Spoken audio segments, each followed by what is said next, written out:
Back on March 23rd, I finished up my third Pistol 100.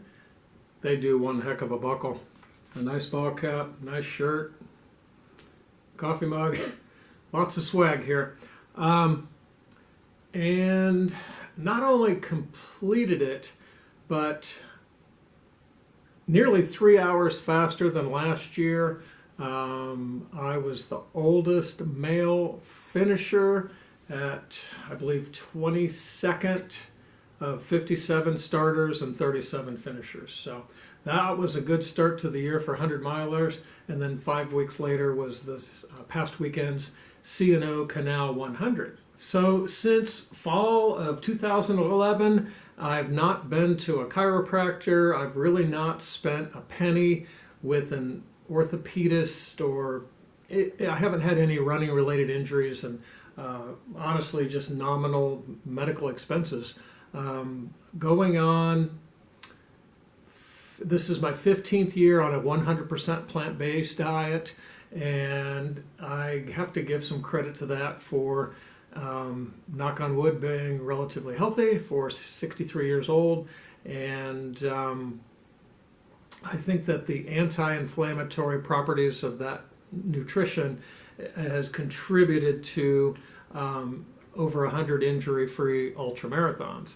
Now at 32 official 100-mile finishes, and the minimalist sole protectors, mostly sandals, and the minimalist shoes that I wear, as well as a significant amount of pure barefoot training, have all combined to create a wellness level that's exceeded what I thought it could do, and I was optimistic. So no injuries, lower medical expenses means more races, more fun, and ultimately even better fitness. Way back in 2014, after my first 100-mile race, I did a video called Top 10 Tips for an Easy 100-miler. And really everything in there still applies. I still use all of those ideas. They're timeless and accurate in my opinion.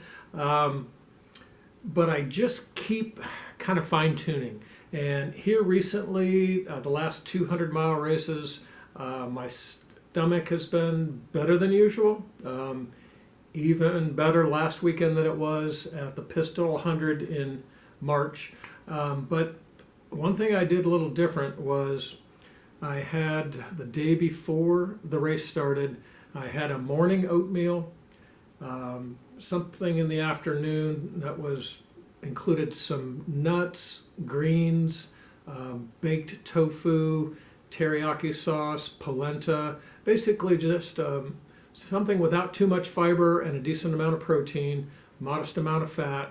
And I nibbled on that late morning through early afternoon, and then had an early oatmeal, a second oatmeal for dinner. And that set me up to have a much better experience with my stomach, which tends to be a weak spot. Along with that, I started a little bit of Pepto-Bismol in the evening at bedtime, a little bit more in the morning before the race. As always, first, the meal before the race is 3 hours prior, and again, it's an oatmeal-based dish. And another piece of what I think helped me the last 2 100-mile races was a caffeine fast for about a week before the race. Morning of the race, no caffeine. I tried to go at least 12 hours or a lot more before taking that first hit of caffeine, and then kept it moderate through the night and even into the next morning. Another resource I should give credit to is Chi Running, C-H-I, the book Chi Running by Danny and Catherine Dreyer. If theoretically a person could take off their shoes and socks and go run on a smooth, hard surface and sort of self-teach by listening to their body, I don't think I have the physical ability the natural athleticism to do that. So I've really focused on trying to learn those chi running skills over quite a few years. Still have plenty of room for improvement, but I'm never surprised by how much pain it seems like some runners are putting themselves through, and I'm pretty sure they feel like by wearing big, thick, super padded shoes that they're creating comfort versus potential injury and making things harder on themselves. But while I was out running C&O Canal 100 in these, oh gosh, a bike rider came by, a guy who's training for a triathlon. He had a lot of questions about these, and I think by the end of the conversation, he got where I was coming from. Ahead of me was a runner with the thick padded shoes, making lots of noise, kind of leaving a trail everywhere their heel rubbed on the gravel. It was just loud, and to me it looked painful and very inefficient. Pretty common to see.